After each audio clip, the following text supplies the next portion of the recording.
If you are like me, even if you love a book, the characters, the atmosphere, it is just hard to pick up the sequel. I cannot really explain why my brain is just craving the serotonin kick of jumping into a new setting rather than continuing a story. But duologies are great because they only require you to read 2 books to finish a series. So here are my top 5 duologies in the fantasy romance or romantasy genre, if you will, which I either already read or the second part is high up on my TBR. This series is simply my new Roman empire. I dedicated a reading vlog to it. I recommended it to my sister countless times until she finally read it.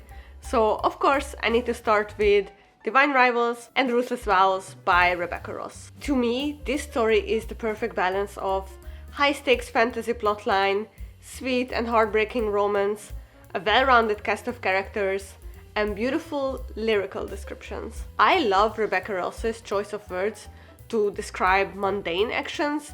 They give a special flavor to her stories. It is more prominent in A River Enchanted, but here as well she sets the scene with very atmospheric descriptions. If you are still unfamiliar with the plot, in Divine Rivals we meet Iris and Roman, 2 rival journalists who are competing for the same position at their magazine but end up getting tangled up in the war of gods that is waging around them. They each struggle with their obligations toward their families and they find understanding in each other through that. Until I read this story, I never knew how much I adore when the romance dynamic is built upon finding comfort and understanding in the other person, while also acknowledging their brilliance and striving to match their level. You can say it's rivals to lovers, but it's much more than that, honestly. The sequel doesn't feel like an afterthought or the plot stretched too thin. Ruthless Vows takes everything to the next level with the lore of the gods and even more sweet and heartbreaking moments. Iris and Roman grow as characters, as people, but their love story never gets boring or bland. I love how Rebecca Ross was able to keep their witty banter while also showing character growth and their devotion to each other.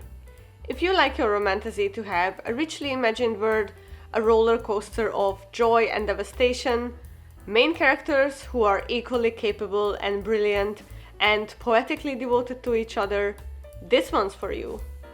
Talking about devotion, next on the list is One Dark Window and Two Twisted Crowns. I only have the second book in physical form, the first book is on my Kindle. What can I say about these books? Gothic fantasy setting, castles and misty forests, and a forbidden romance between the captain of the guards and a woman with a monster in her head. This one is just so good.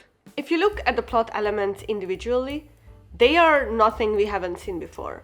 We have a treason plotline, a magic system that is built on cards that grants special abilities to their owners, but they also require a sacrifice, and an almost historical feeling romantic plot with brushing hands and flushing cheeks. But you put all of this together, every trope executed to perfection, and it makes a highly enjoyable gothic fantasy romance duology. If you have picked this up before, but ended up skipping it thinking it is going to be one of those a dime a dozen books, I'm here to convince you to give it a chance. The nightmare in Elspeth's head talks in rhymes and gives foreshadowing in rhymes, and it just elevated the story's atmosphere so much for me.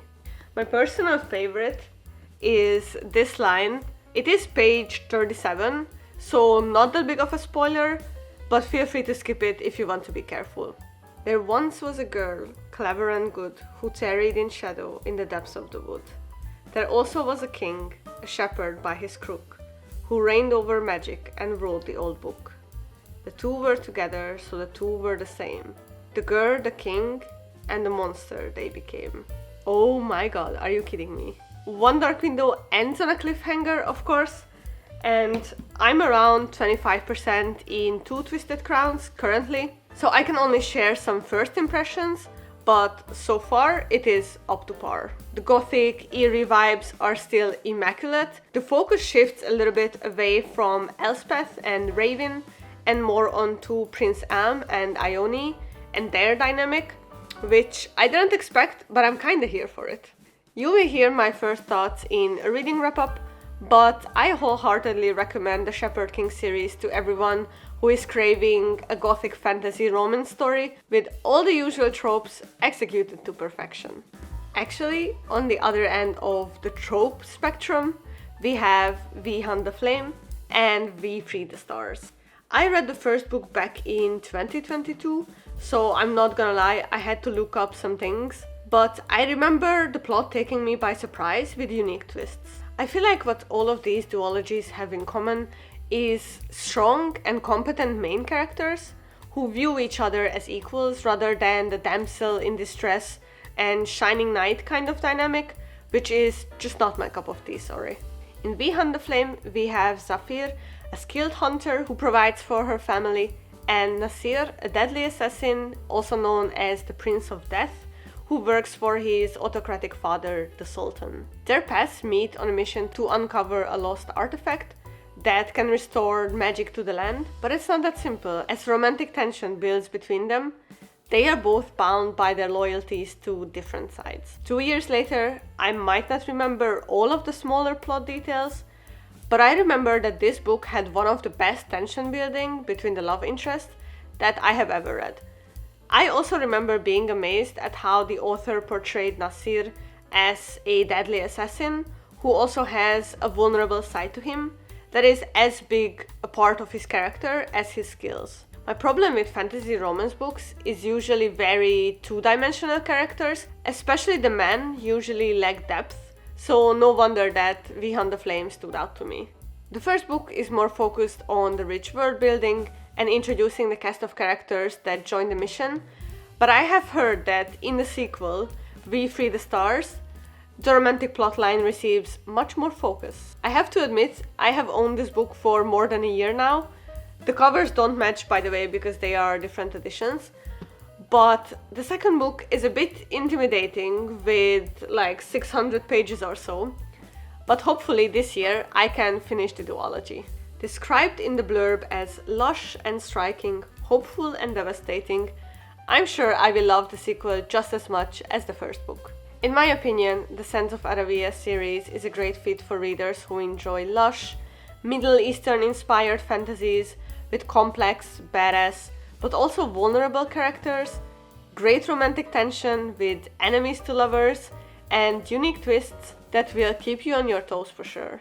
Next up on the list is also a duology that I have read a while back, but still think about fondly from time to time, Sorcery of Thorns. Technically, it is not a full duology because the second part is more of a novella with less than 200 pages, but it deserves its place among my favorite series. It is more on the light-hearted side than the books mentioned previously, with the plot following library apprentice Elizabeth, who is forced to work together with her sworn enemy Nathaniel the Sorcerer and his demonic butler Silas, as she finds herself in a magical conspiracy. The fact that Elizabeth thinks Nathaniel is evil is just hilarious. This book is full of banter, it is whimsical and sweet.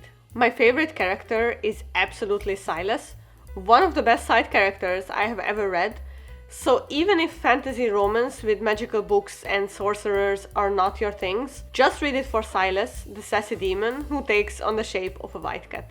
You won't be disappointed. The novella following the events of Sorcery of Thorns came out last year. It doesn't start a new adventure, but goes more in depth on the backstory of Nathaniel and Silas, along with how Elizabeth deals with her feelings, and it nicely tied up the story. If you're a fan of whimsical storyline, sweet romance with banter, sassy demonic servants, and a bit more light-hearted fantasy romance, you should check out Sorcery of Thorns.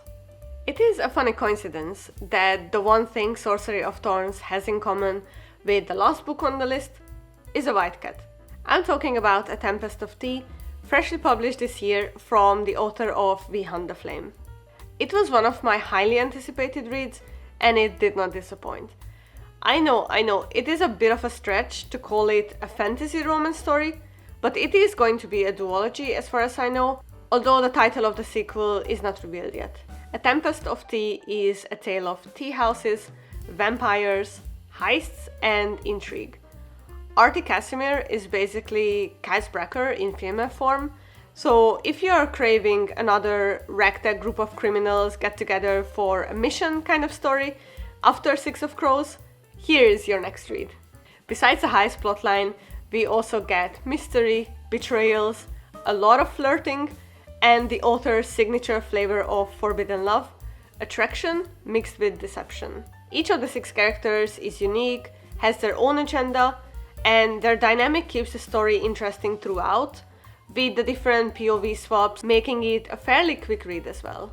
As I said, I recommend it if you're a fan of Six of Crows, also The Gilded Wolves, and you like your fantasy books a bit dark but swoon-worthy with vampires, flirting, and deception. I cannot wait for the sequel because I'm really curious where the story is gonna go. So these were my top 5 fantasy romance duologies, which, now talking more in detail about them, actually have more in common than I thought.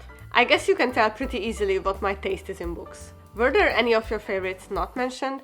Write to me in the comments below your top 5, because I'm always on the lookout for new series and duology recommendations, especially when it comes to fantasy romance. I hope you enjoyed this video. See you in the next one. Until then, take care. Bye!